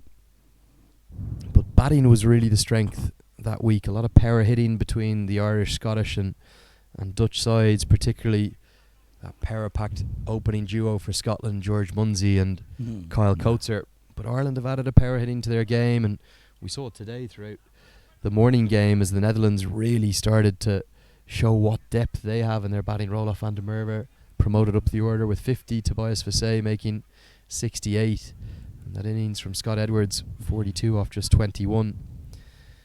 But certainly there have been some struggles for the batsmen here this week. You referred to Hong Kong. In Netherlands, Ireland, Scotland, they are all very top teams in the associate member. But rather, I'm sorry, this Ireland has got the test as well. Scotland also has got the same thing. That's a glorious shot from Suraj Kumar. It wasn't a bad delivery from Sandeep Lamachani. A regulation leg break outside the off stump, but treated with real disdain from Suraj Kumar, driven gracefully along the ground. Through the offside, it beat the cover fielder and just raced away to the boundary. Beautiful delivery from beautiful drive from Suraj Kumar, piercing the extra cover and cover fielders. Good comeback from Lamachani. I think that was the wrong one. Just squared up Kumar. All the variations that Lamachani has, he just seems to continue to take wickets wherever he is, right the way around the world.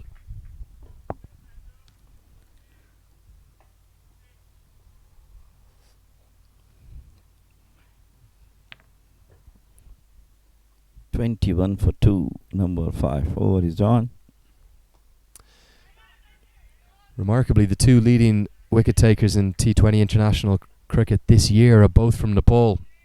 Sandeep Lamachani has 28 wickets now at the average of 13, but Karan KC is having a superb year as well. He's taken 26 wickets. He's in second place.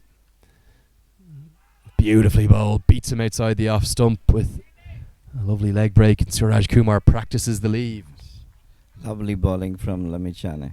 He is one of the best leg spinners and has got more experience than any other player in the Nepali side, because he's played all over the world and using all his experience right now. So beautifully bowled there by Lamachani that our graphics man getting a bit excited, thinking it might have found the outside edge.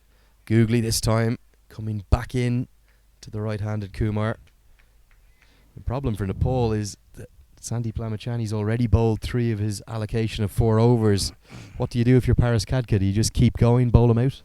Well, I think there's no other choice for them, because he's the top bowler for them, and if he gets another 1 or 2 wickets, then I think the things will be in balance.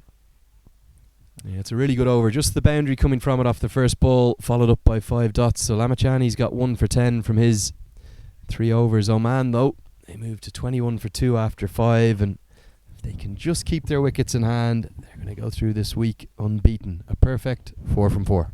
Yes, of course, yes. They should not done any hurry in their batting. Quietly, by single and doubles, they can come up with this total of 64.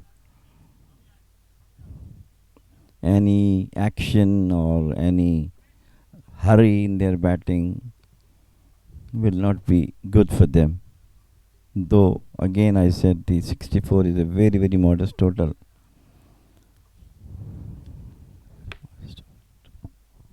"51 T20 internationals over the coming 3 weeks between the 14 sides.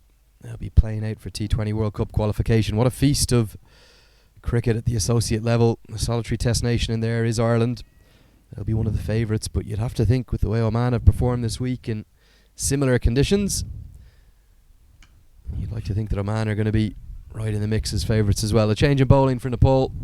Coming into the attack now is Sushan Bharti, who's been brought into the side in place of Lalit Rajbanshi. A bit of a surprise for me, that, given how well Rajbanshi bowled yesterday. Yes, I was also thinking about him, why he has not been bowled that much that is required to be, especially the last overs. Yeah, of course, Basant Regmi not here, and recently retired Shakti Gochan.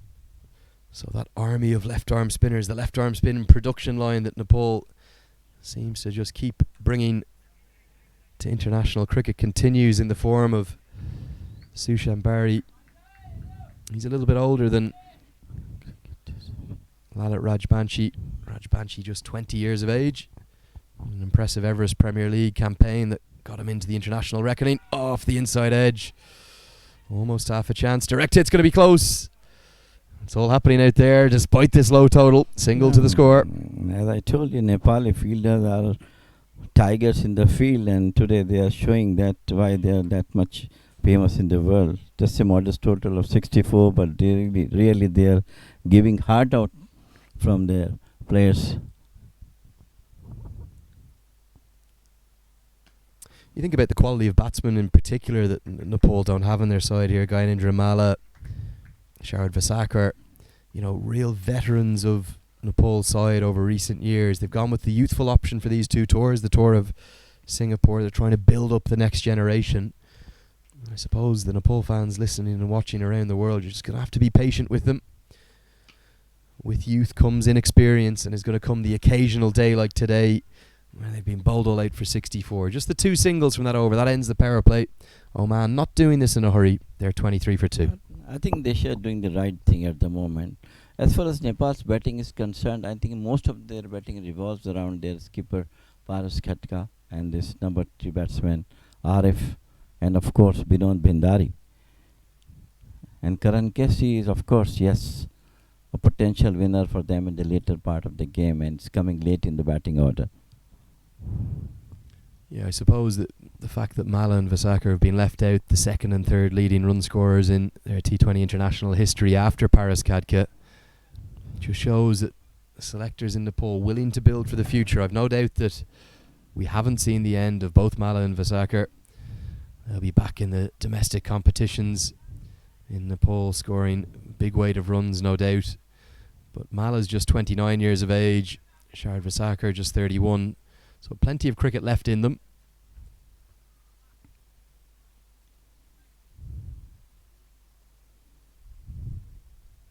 But also plenty of hope for the future. We're going to see a change in bowling from the Al Emirat end.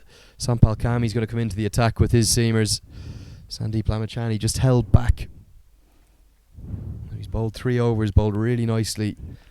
They'll keep an over to spare for him. Well, I think if you have bowled the 4th over, it will not be that much bad,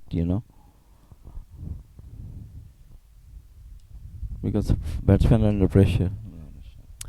Clipped off his legs and into the leg side. Dipendra Singh doing the sweeper fielding. Good throw in, keeps it to just a single. Yeah, look, in terms of positives this week for Nepal, you have to look at the fielding. I think if they were offered 2 wins out of 4 at the start of the week, they might have been happy with it, but there's just that lingering disappointment not getting across the line against Ireland yesterday. That would have been a historic first win over a test nation for them. And they really were in the ascendancy. They were very come closer to the victory, but later on I think excellent batting by Netherlands just kept them away from that historic win. Yeah, I suppose Ireland's total wasn't a huge 145, and when Nepal reached 73 for 2 after 10 overs, I really sensed a big upset coming. But all that experience of George Dockrell came to the fore, and perhaps the pitch just slowing up as the day wore a little bit later. But the inexperience this Nepal side has just counted against them. Yeah, up to halfway through yesterday match was evenly poised for both the teams. But later on, again, as you correctly said, the experience of Ireland team just... You could tell that on the faces of the Irish fielders as well, there was a panic setting in. 73 for 2 after 10 overs. You should always go on and win the game, at least double your score from the 10 over mark. But they fell away so drastically that they were in fact bowled out with a delivery to spare. Hit down the ground, could be a chance. Sandeep Lamachani's at mid-on, he runs back. It's going to be back for 2.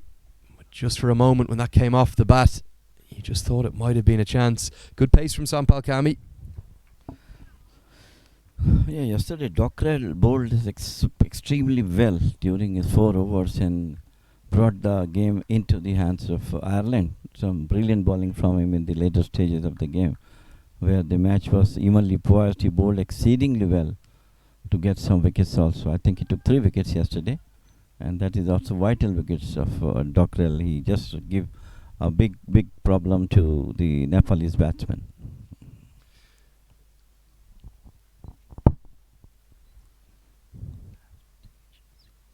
Short ball again, carved towards third man, taken. That's the third wicket. Big celebrations from the Nepal crowd. They believe. Do Nepal believe? Can they drag themselves back into this game? We've seen wickets aplenty. That's the 13th wicket of the day, the third for Oman. Falling. It was the attempted cup shot from Karar Ali. He never looked convincing at the crease. Let's have a look at the replay. Sampal Kami dropped it short. It was short and wide. He threw the kitchen sink at it, but he could only pick a fielder at third man who holds on to a good catch. It's not an easy, as I said in the beginning, that Nepal will not let you go through with, cakewalk for the 64 runs. Oman has to sweat out to come back to the 64 runs. And in the making, 3 wickets down, 26 for 3. Some excellent fielding, superb bowling by Nepal kept them quite at the moment. And again, they have to be very patient and go for the singles or doubles rather than going for the boundaries. Karen KC it was, taking the catch in the deep. Surely we're not going to see more late drama in a Nepal match. It seems like every game they play is a thriller, constantly keeping their fans right the way around the world on panic watching mode. Just think if Nepal had 100 or 120 on the board now, we'd have a real game in our hands.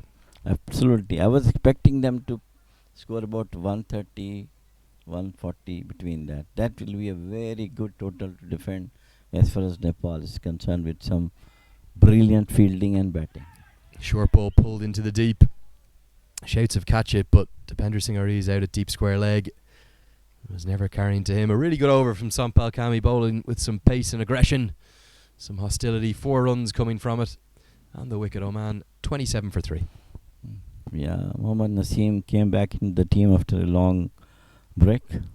He's a very, very hard-hitting batsman and brought so many matches for Oman in the dying moments of the game. And he is giving in one more chance this time into the team. And let us see how he works out for this modest total of 64. 27 for 3 Oman, 7 overs gone.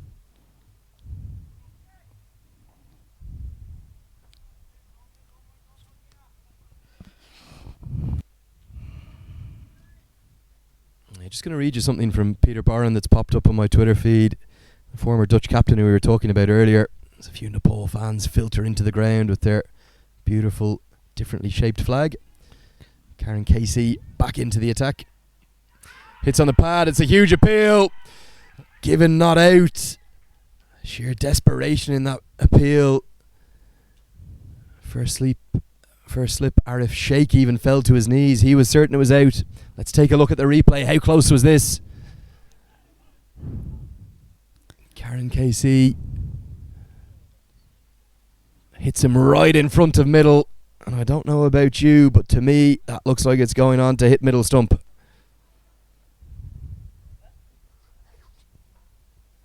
It was a very close call.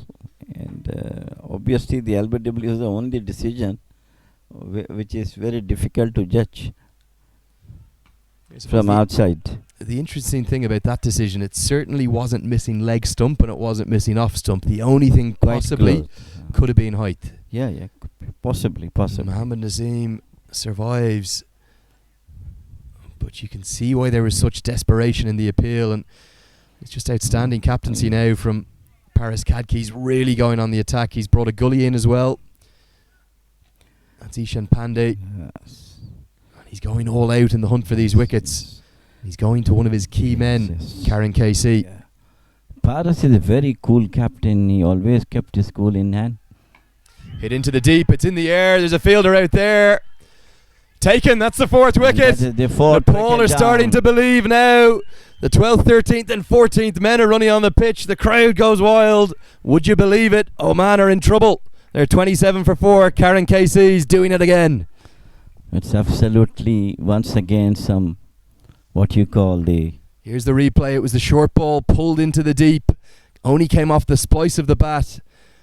So that LBW decision ends up costing no runs at all. And Oman, they're just having a bit of a wobble. Yes, at the moment looks like that. 27 of 4. It's very, very bad for Oman. I mean, somebody has to be there, kept the score run scoring by single and doubles rather than going for the big shots. And so far, I think all the players are played big shots and got out. So they had to be there on the wicket, going for singles and doubles, and just go through this 64 total, which looks so modest. But right now, it is 50-50. Sandeep Goode, the new man to the crease, joining Suraj Kubar. Yeah, I'm just going to read you that tweet from Peter Boren, the former Dutch captain and real icon of associate cricket. What he says about the qualifier coming up: Netherlands, Oman, Scotland, UAE and Ireland are certainties to qualify. For me, people will say T20, you never know, but given the comprehensive tournament format, the best teams will make it. Namibia perhaps a less certain sixth spot, and he thinks that Singapore might cause an upset or two to grab that last spot. PNG, Canada, Bermuda, Jersey, Hong Kong, Kenya and Nigeria to compete amongst themselves for the lower half. So Peter Boren is not sitting on the fence. He's naming Netherlands, Oman, Scotland, UAE and Ireland certainties to qualify. But back here we have a game on. Yes, of course, absolutely. Now with this fourth wicket down, the game is on. Once again, all credits to the Nepali bowlers and fielders and their ability to fight at the last ball of the match to be bowled. This is the same wicket we were describing as a belter earlier on, as the Netherlands were making 170, 180. But Nepal, with their magic man as captain, Paris Kadke, is just making something happen. Slip is in place. We've got a gully in as well. Can Karen KC find a fifth wicket? He's really threatening. Looks for the quick single. Paris Kadke picks up. Direct hit would have been out. Certainly would have been close. Nepal fielders fall to their knees. Their hands are on the head. Dramatic scenes here in Al Emirat. It's not an easy for any team to go, outright to victory against Nepal of any total. 64, though it's very modest, but they are fighting out with their heart out. Brilliant fielding, excellent bowling, and good catching, and some bad batting from Omani batsmen. I am very much sure that they should not do it again. The rest of the batsmen, they can go look for the singles and doubles to come through this small total. Beautifully bowled by Karen KC, an outstanding over, just the solitary run coming from it, and that run, it could have been a run out. Paris Kadke was quick to the ball, he picked it up brilliantly, probably only had one stump to aim at, and at the end of 8 overs, Oman 28 for 4, and they're just wobbling. If Nepal could find a fifth or sixth wicket, I'm telling you something, they're in the game. Yes. As of now, the interest has come back from Nepali fans as well, and the team as well. I mean, 4 wickets in just a matter of 8 overs with 28 runs on the board. I'm sure that the remaining Omani batsmen should play responsibility, go for singles and doubles, and make the things easy for them rather than making it more difficult. The way the things are going so far, they have played not good shots to get them out. All the shots have been played which they can avoid. Instead of playing hooks, they can just tapped it down and left it out to the... Sampal Kami is going to continue. So interesting that Nepal aren't going with their spin attack, which they're so well renowned for. They're backing Karen KC and Sampal Kami, their seamers, to get it done. So they are bowling superbly, just according to the situation and as per the instruction set by their captain Paris Kadke, and they're bowling accordingly. He's a fighting captain, never give up.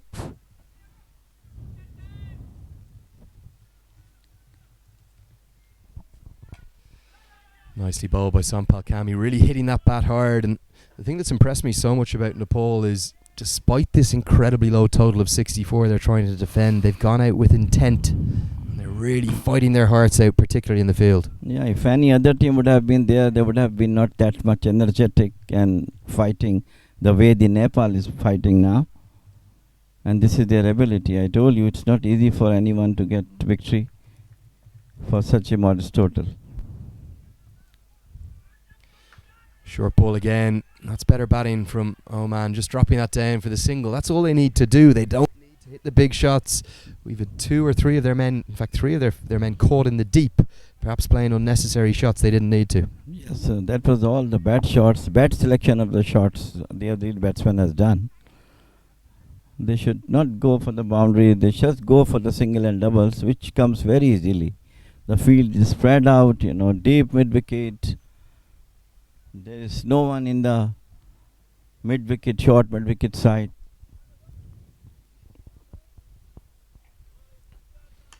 Really nicely bowled, and we're seeing some proper cricket here. It's not often you see old-fashioned slip and gully in place in a T20 international, a fast bowler coming in and bowling back of a length. We often see adventurous shots, ramps, scoop shots, fielders in ridiculous positions, but this is an old-fashioned T20I here. Very rare to see in T20 such types of field placement. But again, I told you that they have the only way to get the batsman under pressure by putting lot of pressure on them, keeping close fielders on. Hit early into the offside. There is a man at deep point. In fact, if point was in the ring, that probably would have been straight to him. And that's why Sampal Kami just had his hands on his knees in desperation there momentarily. Oman still not halfway towards this total. Those graphics are right at the bottom of your screen. The ball were bowled out for 64, and Oman are struggling to chase it at the moment. Yeah, seems to be at the moment, correct. You're absolutely right. They should have their nerves, go for the single as double time and again. Short ball outside the off stump. It's going to be given not as a wide, so that will finish the 9th over with the dot ball. Oh man, certainly not doing this convincingly. They're 31 for 4. No problems with the required run rate, but they just need to keep that wicket column in check for the moment. Yeah, I think all credit goes to Nepali bowlers and fielders. And again, I said their fighting abilities, that they're not letting the things go out of their hands, even such a small total to defend, but still they are fighting out. And sweating Omani batsman has to score runs to get through this small total of 64.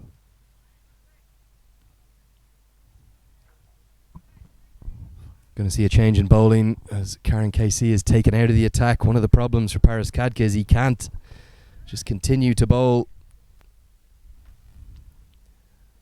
his 2 strike bowlers in the form of Karen KC and Sandeep Lamachani. So Sushil Bari will come back into the attack. Take a really quick look at Kadke's bowling options there. Just in between this ball, both Lamachani and Karen KC have already bowled 3 overs. So it is back to Sushan Bari's left arm spin. Short ball pulled into the deep. An attempted diving stop, but that's going to have enough to get at least a couple of runs into the deep. It does. Really good commitment again. That was Arif Sheikh getting just a hand on it and probably saving the boundary 4. Yeah, it's very short and plays out between the mid-wicket and mid-on for 2.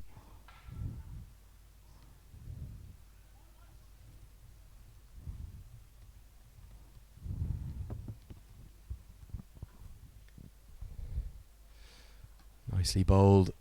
Just a little bit of drift there, not a huge amount of turn. Slower through the air, bravery from all the Nepalese bowlers so far. I think wicket is still playing nicely, Andrew. I mean, there's nothing wrong about it. Almost half a chance down the leg side. A little bit of contact off the pad. That's why it wasn't signalled wide. Just for a moment you wondered, was there glove there? Yeah, it seems that the ball went through to the leg side. 33. Halfway mark. Direct hit would have been close again. The throw comes in. They will get back for an overthrow. And you can't blame Dipendra Singh Ari for throwing that, because a run-out chance just looked like it might have been on. Oh, that's the right tactic, to go for the singles and look for the doubles as well. 35 for 4 of 9 overs. Oman chasing a very modest target of 64. Hit into the offside. This is just going to be a single to bring up the halfway stage. 5 runs coming from that over. And given the context of this low chase, they're crucial runs. The halfway stage, Oman 36 for 4. They are in a winning position. Yeah, but it's coming with through hard work from them. Still, things are not that much good for them. They have to go for singles and doubles to get through this small total. Hats off to the Nepal team for their heroics in the field, as the bowlers doing their job, fielders doing their job. I am sure any other team who would have been out for 64, they were not being that much fighting the way the Nepal team's fighting. We are going to go back to Sandeep Lamachani. This will be his final over, and you'd have to think, from a Nepalese perspective, they'll need 1 if not 2 wickets from Lamachani.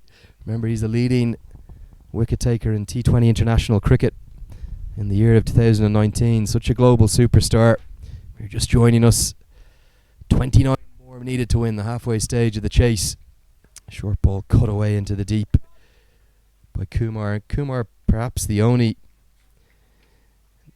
Omani batsman to really get going so far today. Yes, he's playing very confidently, and I think he should play in the way also, the way he is batting now, to get through this 64 runs total for Oman. Yeah, this is the second lowest Nepal total of all time. They're bowled out for just 53 back in 2015 by Ireland. Oh, the leading edge from Lamachani. Nicely bowled. I think we'll probably see him try the googly now to Good. He knows that he has to make the breakthrough here, Lamachani. He's just got 4 deliveries to play with, his final 4 deliveries. It's the leg break cut away. Going to be no run there. Another good stop and mix up in the running between the wickets. The direct hit's going to be close. Can't find the hit, so it will be a single. Amazing to have such drama in a low-scoring match here.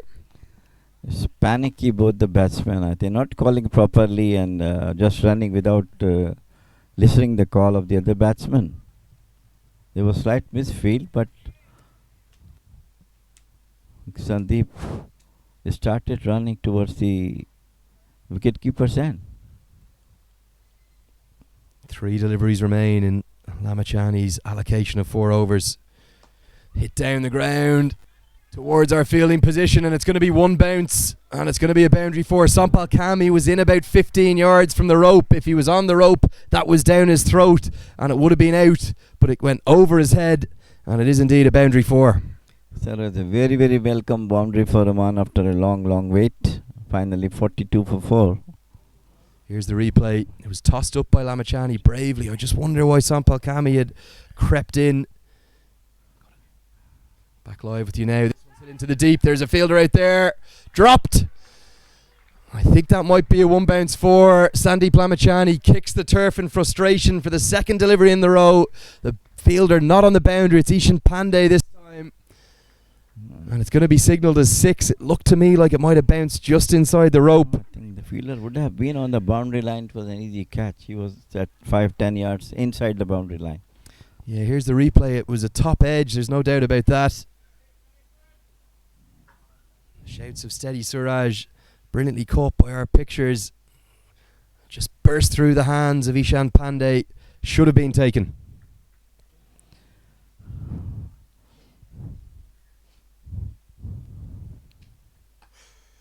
Driven down the ground. Really adventurous batting this. 11 runs from those 3 deliveries, and surely with those 11 runs and the 2 missed opportunities goes the match. Sandeep Lamachani's best efforts for Nepal are probably not going to be good enough. He'll end with 1 for 23 from his 4 overs. Just 16 more runs needed now for victory. I don't know how the fielders were not on the boundary line when the ball was hit. He was 10 yards inside the boundary line and the ball sails over his head for the boundary. So 2 really welcome boundaries for Oman after quite some time, and both been scored by Suraj, who is batting very well at the moment right now, sensing the situation and playing accordingly. 49 for 4 wickets Oman, 11 overs gone, 12th over is underway.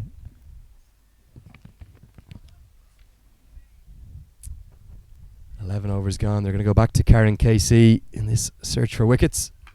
And it's going to be hit into the leg side. There's a field right there. Is this going to be sailing over his head? It is. This game is ending in a hurry, as that one's going to fly into the sky over the head of Sundeep Jora. 6 runs. Great knock from Suraj, keeping his cool and hitting wherever he likes to. Beautiful shot, short of the wicket, and he played it out over mid-wicket boundary for 6. Only 10 runs required for Oman to win. Another short ball pulled into the deep. Once again, same result. 6 more to him. This one goes into the fence, and it's back-to-back 6s. And Suraj Kumar's innings is finishing this game, and it's going to bring more glory to Oman. The short ball tactic from Karen KC just not working. Yes, absolutely. Brilliant batting by Suraj. 2 consecutive 6s of the same bowler. He got chance of batting after a long time, and he's really proving that he is also a great batsman. Short ball again pulled into the deep. Just going to be a single this time. Picks out the fielder. And there's been phenomenal fight shown by Nepal here. But it was a bridge too far to try and defend this total of 65. And it looks for all money like Oman will close it out in this over and make it 4 wins from 4 on their home soil here. Yes, great fight back for Nepal after a small total of 64. Really jitters in the Omani batting camp. Going to be another single, so just 2 required to win. And let's take a look at that table on your screen, which is going to show 4 matches and 4 wins for Oman in the coming minutes, because Oman are clear at the top and they've been exemplary all week. Perhaps a bit of a surprise that they beat Ireland with such comfort. Remember, Ireland a test nation, so a brilliant win for Oman there, but they have won all 4 of their games comfortably. Nepal are going to have to settle for 3rd place in the table. This one cut away towards Sandeep Lamachani. Just 2 to win. They're going to try and run back for 2, and they will be the winning runs. It's victory and glory for Oman. 4 from 4 in this Oman Pentangular Series. The perfect week for them. Their head coach Dilip Mendes has guided another masterclass. Oman can't stop winning. They couldn't have had better preparation for the upcoming T20 World Cup Qualifier. And you'd have to think that the 2 most favoured sides going into the matches in the coming weeks are going to be Scotland and Oman.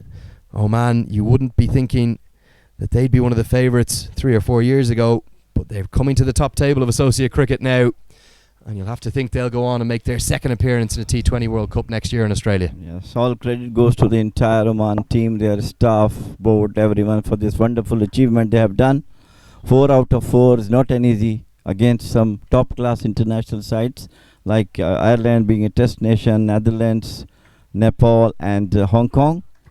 Brilliant performance, all-round performance from Oman. Batting, bowling and fielding was exceptional. And I hope that the same form they should carry in the T20 World Cup Qualifier in Dubai, where there is fierce competition of the teams who will be going top of the table in the 14-nation T20 qualifier in UAE. Excellent job from Omani batsmen.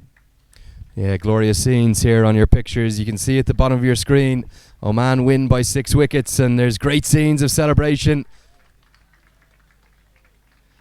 Warm handshakes between the 2 sides. And after just 11.5 overs of the chase. Remember, Nepal remarkably bowled all out for 64 in 11 overs. We've seen really a mini T20 international here. They did have a wobble. Nepal reduced them to 28 for 4. But 42 not out from Suraj Kumar off just 30 deliveries. That's his T20I career best. Yes, absolute performance from Suraj Kumar. This is the time he got and he capitalized it, playing a superb knock of 42 with some brilliant 6s over the mid-wicket and some excellent running between the wickets. Congratulations to Dilip Mendes, the head coach. I am the most happiest man in the world because his team has taken all the 4 matches in this for Pentangular Cricket Tournament in Muscat. And also congratulations to the team manager and the chief dimission Pankaj and Madhubai, and of course for this wonderful achievement. Yeah, we're just going to see and stay with these scenes of celebration because there's a team huddle for Oman and all of their supporters. And I wouldn't be surprised if my co-commentator Jamil Zaidi gets over and wants to join in those celebrations, because we're going to see the traditional Oman huddle and the big cheers of Oman there. And great joy for Zishan Maksud, their captain. You can see Dulip Mendes there on your screen as well. Yes, of course, I am totally overjoyed by this great victory for Oman. Yeah, Dulip Mendes talking to his captain there and just getting across how impressive a week it's been for them.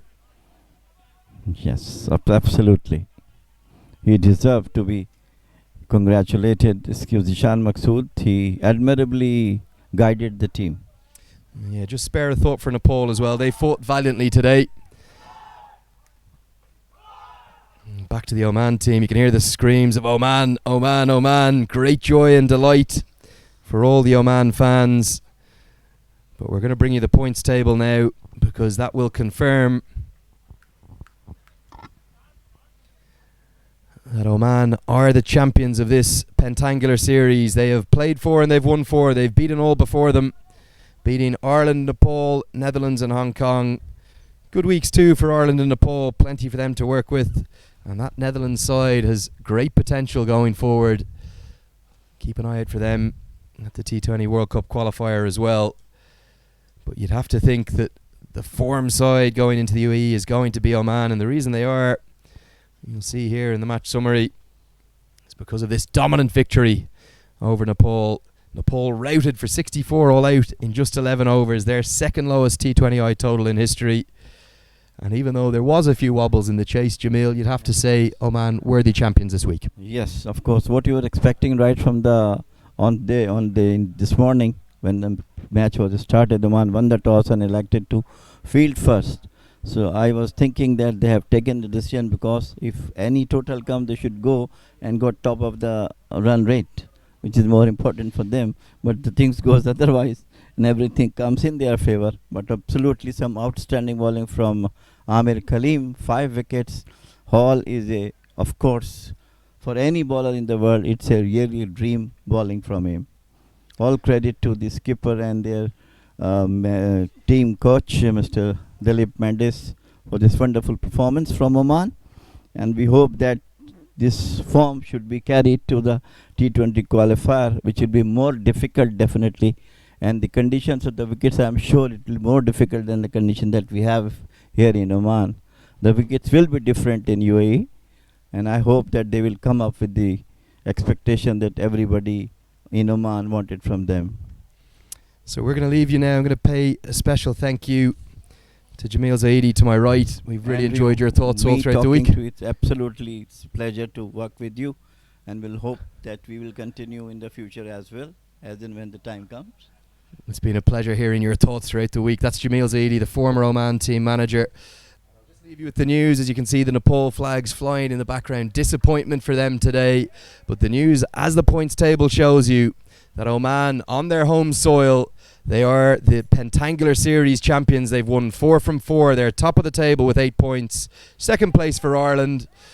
Some late cheers from the Nepal fans in front of me who finished 3rd. Plenty for them to be proud of this week with 2 victories. But from me, Andrew Leonard, Chiku, Nagu, Praveen and all the team at Cricket Clubs and everyone at Oman Cricket for bringing you these pictures, we'd like to thank you for joining us throughout the last week or so. It's on to the ICC T20 World Cup Qualifiers, where 4 of the sides in this table will be going on to. We wish all 4 of them the very best of luck. And until the next time, we'll see you soon.